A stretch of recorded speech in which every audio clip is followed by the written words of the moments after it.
Encounter with one particular child was to change everything. In 1958, he met Ricky, who was barely 5 years old.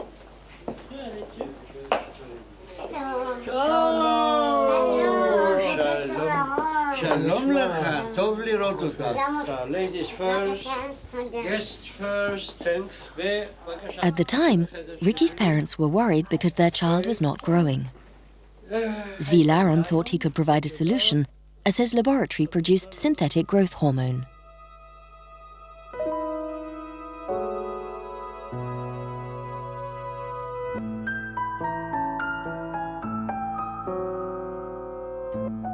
When we saw her, she was very young, very short, and so we tried to give her growth hormone for several months. But we saw that she does not respond to growth hormone. So this is an important medical problem. What is wrong? Why, despite the fact that she was receiving growth hormone, was Ricky failing to grow? In order to find out, her growth hormone levels would have had to be measured. Impossible at that time. It wasn't until 1963 that a new technique lifted the first veil of mystery on the enigma. And there came the big surprise to us. Instead of finding that they lack growth hormone, we found that they have very high levels of growth hormone in their blood, even without stimulation. Was it a big surprise?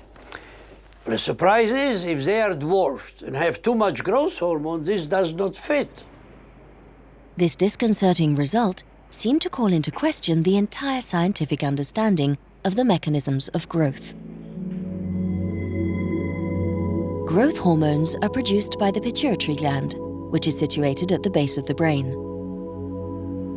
They travel throughout the body, and many of them attach themselves to liver cells via receptors. These cells then start to manufacture growth factors called IGF-1.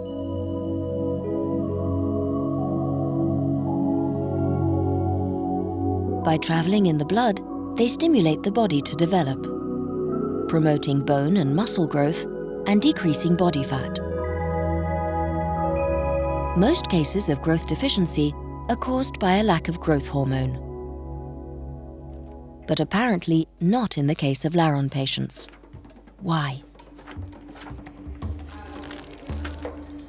Over the years, Zvi Laron has monitored about 30 patients, and for each one of them, he's amassed a vast array of clinical data.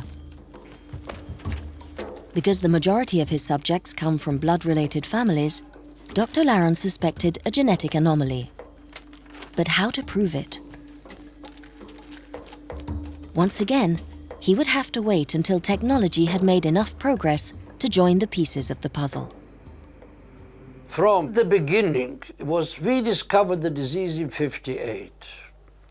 And we did the biopsy in '83. So it's over 20 years from the first patient to really finding the pathology. The solution was to come from this child. His parents agreed to the doctor carrying out a biopsy on his liver. Today an adult, Eliav Mermer still bears the scar of the operation that gave doctors the opportunity to understand his disease. Zvi Laron's intuition was right. It is indeed a genetic disease. The problem comes from the growth hormone receptor, which is defective. The defect is caused by a genetic mutation. The growth hormones cannot attach to the receptors, so the liver cells do not receive the signal to manufacture IGF-1, and growth is not activated. But how did this genetic disease, discovered near the Mediterranean coast, end up affecting about 50 patients in Ecuador?